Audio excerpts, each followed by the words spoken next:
खबर भिवानी की है। भिवानी में कृषि मंत्री जेपी दलाल ने आज भिवानी के चौधरी बंसीलाल सामान्य अस्पताल का यहां पर किया। इस दौरान उन्होंने हॉस्पिटल कैंपस में ही बन रहे पीजीआई का भी दौरा किया। उन्होंने पीजीआई में इस्तेमाल किए जा रहे सामान के यहां पर सैंपल भी लिए। कृषि मंत्री ने कहा कि कोरोना का नया वेरिएंट कई देशों में आ चुका है, जिसके बाद वो आज सामान्य हॉस्पिटल का दौरा करने आए हैं और यहां पर तमाम व्यवस्थाएं हैं या नहीं, इसका भी उन्होंने जायजा लिया। भिवानी के चौधरी बंसीलाल हॉस्पिटल में मरीजों के लिए क्या कुछ व्यवस्थाएं हैं, इस पर उन्होंने जरूरी दिशा निर्देश भी दिए। उन्होंने ये भी कहा कि तीसरी लहर संभवित है, इसलिए तमाम व्यवस्था पहले से कर ली जानी चाहिए। किसी को भी घबराने या परेशान होने की जरूरत नहीं है। अगर ज्यादा मरीज आए तो उनका इलाज भी संभव है।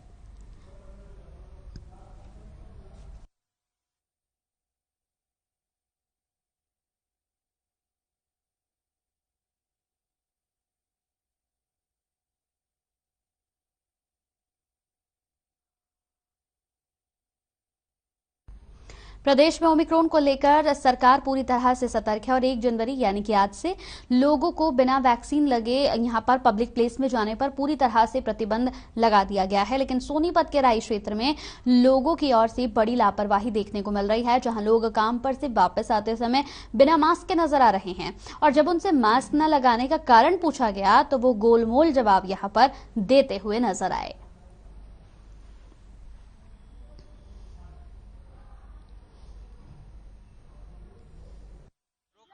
ये नहीं ना लगा गाँव में लगाई ली नहीं, वो गलती से चला गया ना उनके पास। तो दिल्ली से मालिक आता, आपको डर नहीं लगता कोरोना से? लगाते हैं कंपनी में, वो बैग में चला गया।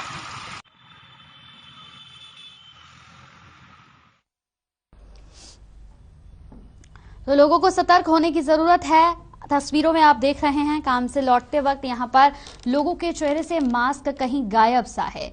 लोगों के चेहरे पर मास्क नहीं है। कई लोग जब कैमरा सामने देख रहे थे तो उन्होंने अपनी चुन्नियों से अपना चेहरा ढकने की कोशिश की। कई महिलाएं ऐसी थी जिन्होंने चुन्नियों से अपना चेहरा ढका। देखिए, आप तस्वीरों में भी देख सकते हैं। लेकिन क्या इससे काम चलने वाला है? सबसे बड़ी बात यह है कि जब बार बार आपसे मास्क लगाने के लिए कहा जा रहा है, बार बार आपको ये चेताया जा रहा है कि ओमिक्रॉन से डरने की जरूरत है अभी आप लोगों को, क्योंकि ओमिक्रॉन भी आपके लिए खतरा बन सकता है। अभी दूसरी लहर गई नहीं है पूरी तरह से। कोरोना अभी भी लगातार बना हुआ है, लगातार कोरोना के केसेस भी सामने आ रहे हैं, लेकिन उसके बावजूद भी लोगों में किसी तरह का कोई डर नजर नहीं आ रहा। और जब इनसे सवाल पूछा जाता है कि भाई आपका मास्क कहां है, आपने मास्क क्यों नहीं लगाया है, तो इनके जवाब होते हैं कि मास्क दूसरे बैग में रह गया, या फिर मास्क भूल गए हैं, या फिर मास्क चोरी हो गया है, या फिर मास्क लगाना उन्हें जरूरी ही नहीं लगता। तो कई सवाल ऐसे लोगों के लिए भी हैं जो लगातार हर खबर अपील के तौर पर आपसे कर रहा है कि आप मास्क लगाएं। अगर आप मास्क नहीं लगाएंगे तो आप अपने लिए खतरा बन जाएंगे। खुद के लिए सबसे पहले आप खतरा बनेंगे, आसपास के लोगों के लिए तो आप बनेंगे ही, लेकिन आप अपने लिए भी खतरा बन सकते हैं। तो नए साल की शुरुआत है और नए साल का पहला दिन है। ऐसे में आप लोग खुद संकल्प लीजिए कि बिना मास्क के आप बाहर नहीं निकलेंगे, क्योंकि अगर आप सतर्कता नहीं बरतेंगे तो नुकसान आप अपने साथ साथ अपने घर वालों को, अपने परिजनों को, अपने रिलेटिव्स को और अपने आसपास के लोगों को दे सकते हैं।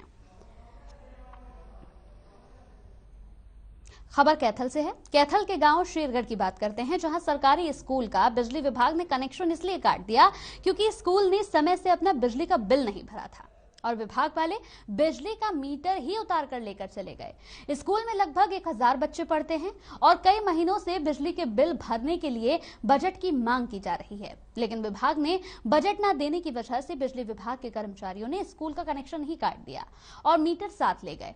उन्होंने बताया कि वो कई बार विभाग को इसकी शिकायत कर चुके हैं, इसके लिए पत्र लिख चुके हैं कि बिजली का बिल कई महीनों से रुका हुआ है, लेकिन विभाग ने कोई बजट नहीं दिया, जिसकी वजह से बिजली का बिल जो है वो 80,000 तक पहुंच गया।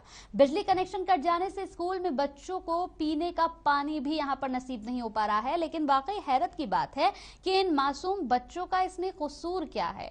स्कूल ने बिजली कनेक्शन काट दिया, जिसकी वजह से आज स्कूल के ये हालात हैं कि नन्हे मुन्ने इन मासूमों को, आप देखिए तस्वीरों में, इन बच्चों को पीने का पानी तक नहीं मिल पा रहा है। राजकीय वरिष्ठ यहां पर माध्यमिक विद्यालय की ये पूरी तस्वीर हम आपको दिखा रहे हैं, जहां पर बच्चों को पीने के लिए पानी नहीं मिल पा रहा है क्योंकि बिजली इनके स्कूल स्कूल में है नहीं।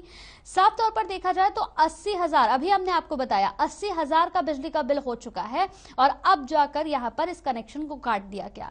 इन नन्हे बच्चों के बारे में या तो सोचने का मौका ही अधिकारियों को नहीं लगता है या फिर वो सोचना नहीं चाहते हैं। कई सवाल खड़े होते हैं। कैथल की तस्वीर हम आपको दिखा रहे हैं जहां पर बिजली का बिल नहीं भरा गया तो कनेक्शन काट दिया गया स्कूल का, लेकिन कनेक्शन काटने की वजह से आज इन मासूमों के साथ बड़ी समस्या है। पीने का पानी स्कूल में नहीं मिल पा रहा है। अगर अचानक से किसी तरह की कोई यहाँ पर कोई बात हो जाती है या फिर किसी को प्यास अगर लग जाती है तो उसे अपने घर से पानी यहाँ पर लेकर आना पड़ेगा, क्योंकि स्कूल में तो पानी की व्यवस्था ही नहीं है। अब पानी की व्यवस्था नहीं है तो बच्चों को वॉशरूम जाने में काफी समस्याओं का सामना करना पड़ रहा है। ऐसे में सवाल ये उठता है कि इन बच्चों के बारे में आखिर सोचेगा कौन? कौन इसकी जिम्मेदारी लेगा कि अगर बच्चों को समस्याएं हो रही हैं तो इन समस्याओं को किस तरह से हटाया जाए, बच्चों के लिए पानी कैसे उपलब्ध करवाया जाए, बच्चों के लिए बिजली कैसे उपलब्ध करवाई जाए, कई सवाल।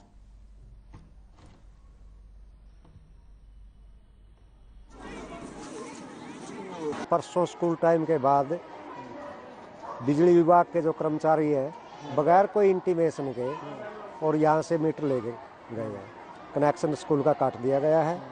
कह रहे हैं कि भाई आपका बिल जो है ड्यू था, इसलिए हमने लाइनमैन लाभ सिंह को फ़ोन किया। वो कह रहा है कि आपका जो बकाया ड्यू था इसकी वजह से आपका मीटर हम लेके गए हैं और यहाँ बच्चों को पानी पीने की बहुत दिक्कत आ रही है।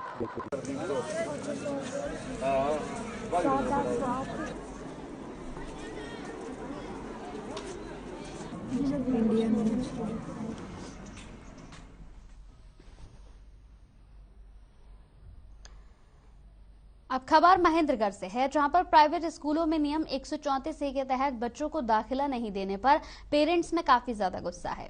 बच्चों के दाखिले के लिए अभिभावक अपने बच्चों को साथ लेकर स्कूल के चक्कर काट रहे हैं। जी हां, स्कूल के लगातार यहां पर अभिभावक चक्कर काट रहे हैं। माता पिता ने यहां पर BEO कार्यालय के बाहर सांकेतिक धरना देकर बच्चों के एडमिशन नहीं देने वाले स्कूलों की BEO से शिकायत की है।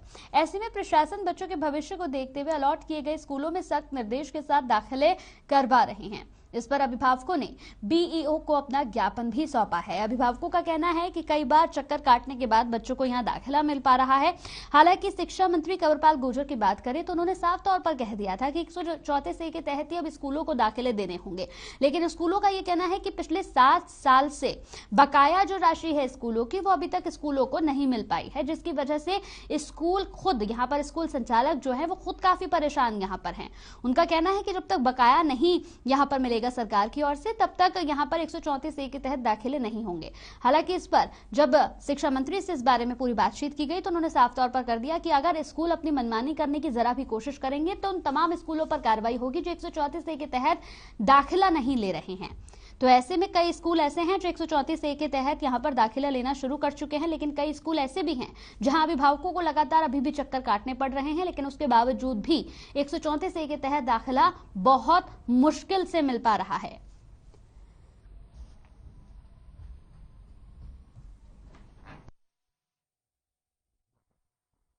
और यहाँ 16 तारीख को यहाँ रिजल्ट आया था, उसके बाद लगातार हम कंटिन्यू ऑप्शन डोल रहे हैं। DO साहब, BO साहब, वो तो SDM साहब के पास, सभी के पास गए, लेकिन उन्होंने कोई संतोषजनक हमको कोई जवाब नहीं मिला।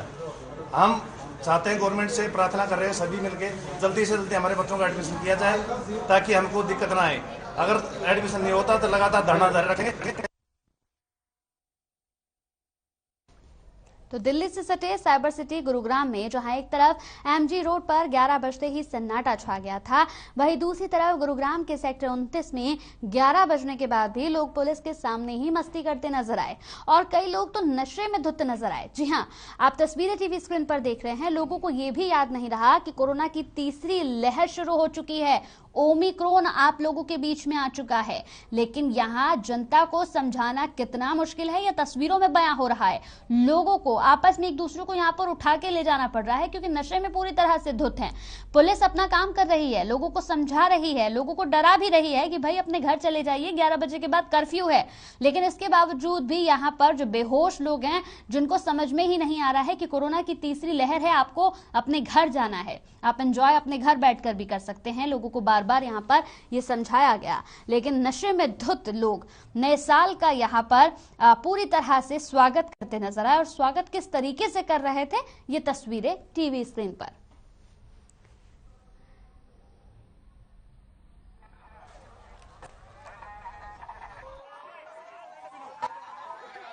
देखिए जैसे हमने पहले ही सारे क्लब्स वालों को सबको हिदायत दे दी थी कि भाई 11 बजे नाइट कर्फ्यू लगना है, तो उससे पहले ही आपने 10 बजे की एंट्री बंद करवा दी थी, 10:30 बजे हमने सबको क्लोज करा दिया है। अब जो यहाँ पे पब्लिक है जो भी निकली है क्लब से, पब से और उसके बाद में मॉल्स वगैरह से, उन सबको हम धीरे धीरे यहाँ से भेज रहे हैं कि अपने अपने घर चले जाइए और अपने जिस भी साधन से वो आए हैं, जो भी गाड़ी से आए हैं या कैब से आए हैं, वो यहाँ से चले जाए और उसी की हम पालना करवा रहे हैं। नाइट कर्फ्यू की बिल्कुल पालना सख्ती से करें। Hi, I'm Munmun from Gurgaon. I enjoyed a lot. I just miss why this curfew has happened. Why? I want to go that let this corona go away. We enjoyed a lot. Wish you all a happy new year.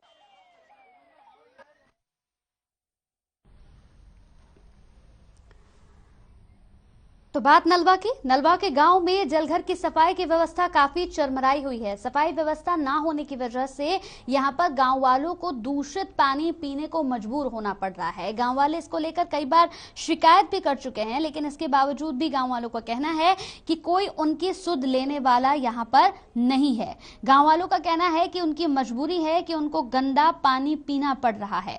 साफ तौर पर उनका कहना है कि बीमारी फैलने का भी लगातार खतरा बना हुआ है, लेकिन उसके बावजूद भी कोई उनकी गुहार सुनने वाला यहां पर नहीं है। अधिकारियों के संज्ञान में आने के बाद भी इस तरफ कोई ध्यान नहीं दिया जा रहा।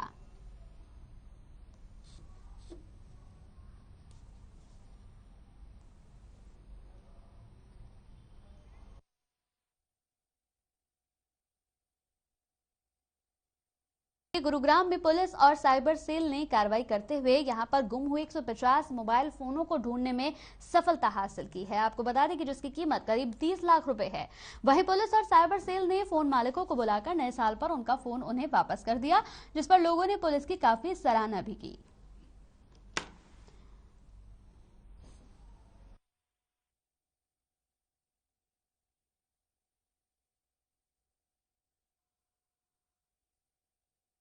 चलिए बात करनाल की कर लेते हैं। करनाल में नेशनल हाईवे पर एक गाड़ी खंबे से जा टकराई, जी हां, और गड्ढे में गिर गई, जिसके चलते गाड़ी सवार 2 लोगों की मौत हो गई। बता दें कि मरने वाले दोनों लोग चचेरे भाई थे। वहीं सूचना मिलते ही परिवार में मातम पसर गया। फिलहाल पुलिस ने शवों को पोस्टमार्टम के लिए भेज दिया है।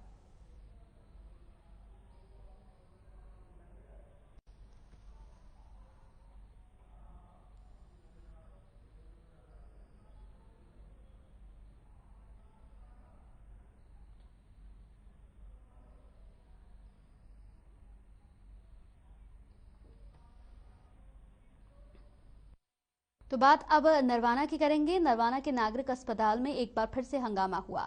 पदार्थखेड़ा गांव के एक युवक की इलाज के दौरान अग्रोहा मेडिकल कॉलेज में मौत हुई। परिजन मृतक के शव को लेकर नागरिक अस्पताल पहुंचे और जमकर हंगामा किया। बता दें कि गढ़ी थाने में 2 दिन पहले मृतक युवक से चोरी के मामले में पूछताछ की गई थी। वहीं परिजनों ने पुलिस पर युवक को टॉर्चर करने का आरोप लगाया है। साथ ही ग्रामीणों ने पुलिस प्रशासन के खिलाफ जमकर नारेबाजी भी की है। मौके पर भारी पुलिस बल को तैनात किया गया।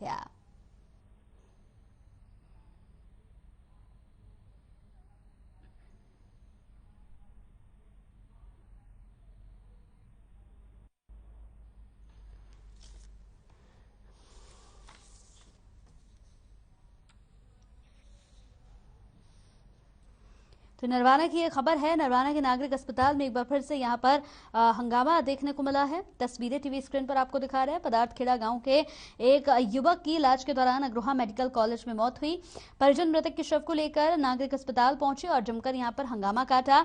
बता दें कि गढ़ी थाने में 2 दिन पहले मृतक युवक से चोरी के मामले में पूछताछ की गई थी। हालांकि परिजनों ने पुलिस पर आरोप लगाया है कि युवक को टॉर्चर किया गया था पुलिस की ओर से, और इसी वजह से यहां पर ये तमाम चीजें हुई। साथ ही साथ आपको बता दें कि ग्रामीण भी पहुंचे और प्रशासन के खिलाफ जमकर नारेबाजी यहां पर करते हुए नजर आए।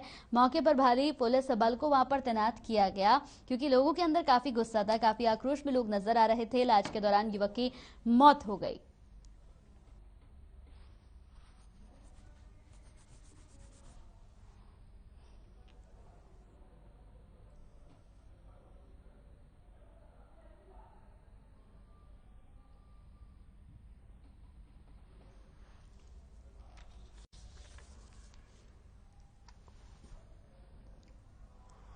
तो तस्वीरें टीवी स्क्रीन पर आप देख रहे हैं। इलाज के दौरान युवक की मौत हो गई, जिसके बाद परिजन नागरिक अस्पताल में हंगामा यहां करते हुए नजर आए। शव को लेकर अस्पताल पहुंच गए परिजन और यहां पर उन्होंने पुलिस पर भी गंभीर आरोप लगाए हैं। उनका कहना है कि पुलिस ने युवक को काफी ज्यादा टॉर्चर दिया है और साथ ही उन्होंने ये भी कहा कि इस पूरे मामले पर गहनता से जांच होनी चाहिए।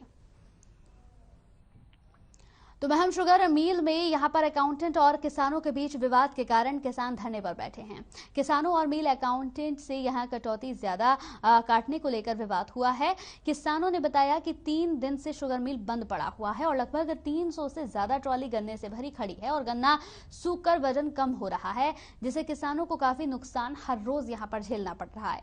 किसानों ने बताया कि कई बार अकाउंटेंट से कटौती ज्यादा काटने पर समाधान की बात की है। उधर अकाउंटेंट जब गाली देने लग जाता है, अकाउंटेंट को किसी भी चीज के लिए जब किसानों की ओर से कहा जाता है तो अकाउंटेंट यहां किसानों के साथ अभद्र भाषा का इस्तेमाल करता है। किसान नाराज हो गए हैं और धरने पर बैठ गए। उनका कहना है कि इस पूरे मामले पर जांच होनी चाहिए और कार्रवाई भी होनी चाहिए।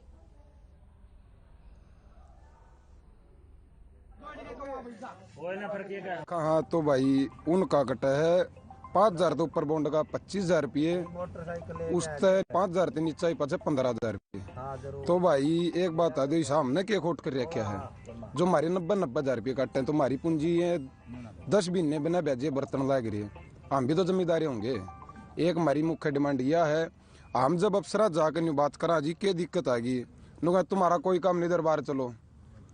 बाकायदा एक बार चीफ के साथ झगड़ा भी हो गया था।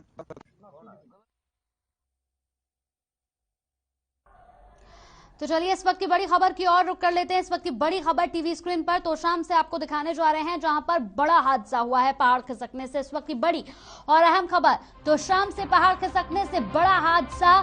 डाडम गांव के माइंस में ये बड़ा हादसा हुआ है। पहाड़ के नीचे दबे आधे दर्जन मजदूर। खनन विभाग लगातार बचाव कार्य में जुटा हुआ है। तोशाम से इस वक्त की बड़ी और अहम ब्रेकिंग न्यूज टीवी स्क्रीन पर आपको दिखा रहे हैं। तोशाम से बड़ी खबर, जहां पहाड़ खिसकने से बड़ा हादसा हुआ। डाडम गांव के माइंस में ये पूरा हादसा हुआ है, जिसमें पहाड़ के नीचे आधा दर्जन मजदूर अभी भी दबे हुए हैं। खनन विभाग की ओर से लगातार बचाव कार्य शुरू कर दिया गया है। तस्वीरें टीवी स्क्रीन पर आपको दिखा रहे हैं। तोशाम की ये तस्वीरें, जहां पहाड़ खिसकने से बड़ा हादसा हुआ। पहाड़ के नीचे कई मजदूरों के दबे होने की आशंका भी जताई जा रही है। हालांकि लगातार यहां पर बचाव कार्य शुरू हो चुका है। तो डाडम गांव के माइंस में ये बड़ा हादसा हुआ। पहाड़ के नीचे आधा दर्जन मजदूर अभी भी दबे हुए हैं। खनन विभाग लगातार बचाव कार्य में जुटा हुआ है। सीएम मनोहर लाल ने हादसे पर दुख जताया है। इस वक्त की बड़ी खबर आपको बता रहे हैं। तो शाम से इस वक्त की बड़ी और अहम ब्रेकिंग न्यूज, डाडम गांव के माइंस में ये पूरा बड़ा हादसा हुआ। पहाड़ के नीचे आधा दर्जन मजदूर अभी भी दबे हुए हैं। लगातार यहां पर राहत बचाव कार्य शुरू कर दिया गया है खनन विभाग की ओर से। तो शाम से इस वक्त की बड़ी और अहम ब्रेकिंग खबर। तो अब बात अंबाला की कर लेते हैं। अंबाला में दिन प्रतिदिन चोरी ठगी के मामले बढ़ते जा रहे हैं। ऐसा ही एक मामला अंबाला शहर के पंजाब एंड सिंध बैंक से सामने आया है, जिसमें चोरों ने दिन दहाड़े एक बैंक को लूटने की कोशिश की। जी हां, लेकिन चोरों को सफलता हासिल नहीं हो पाई। सूचना मिलते ही थाना सदर एसएचओ कार्रवाई में जुट गए हैं।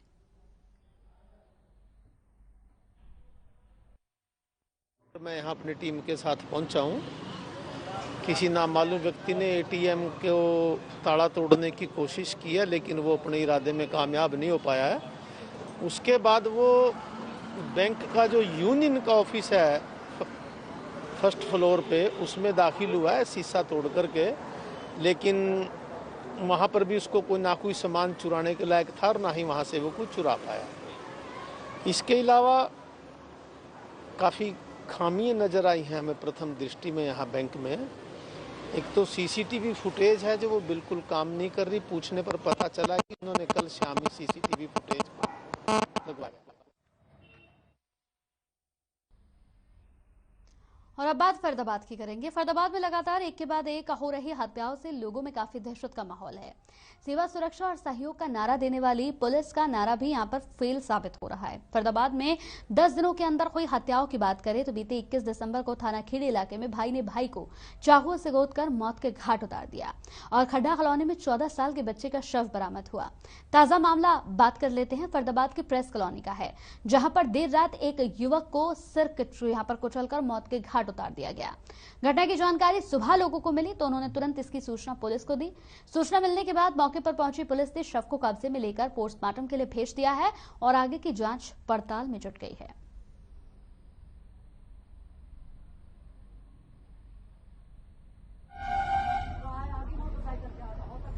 प्रेस कॉलोनी में सुबह सूचना मिली थी भी एक डेड बॉडी है।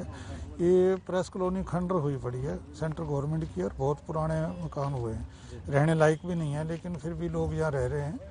और ये कोई 100-150 कमरे ऐसे हैं जो बिल्कुल डेमोलाइज होने वाले हैं। उसमें आके एक डेड बॉडी मिली है, शायद कोई नशेड़ी है। चलिए इसी के साथ इस बुलेटिन में मेरे साथ इतना ही। नमस्कार।